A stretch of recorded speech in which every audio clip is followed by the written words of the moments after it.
så blev den automatiske åbning af bagklappen installeret, og et par små problemer undervejs, ikke noget særligt. Fandt ud af låsemekanikken til bagagerumsklappen. Der sad et stykke plastik i vejen, hvorfor den ikke vil åbne til at starte med, men nu skulle det gerne virke. Vi prøver. 2 klik på fjernbetjeningen, og whoopty, så åbner bagsmækken. Udskiftning af gasdæmperne, det tog 10 minutter. Ingen problemer i det. Det eneste, jeg har af kompliment dertil, det er, at der er mellem beslagene, der sidder på selve bagklappen, som holder de nye gasstiver. Der er ikke noget imellem det nye beslag og selve bagklappen. Det vil sige, det er metal mod metal.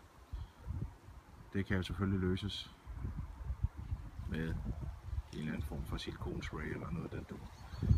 Men alt ser ud til at virke. Håber jeg,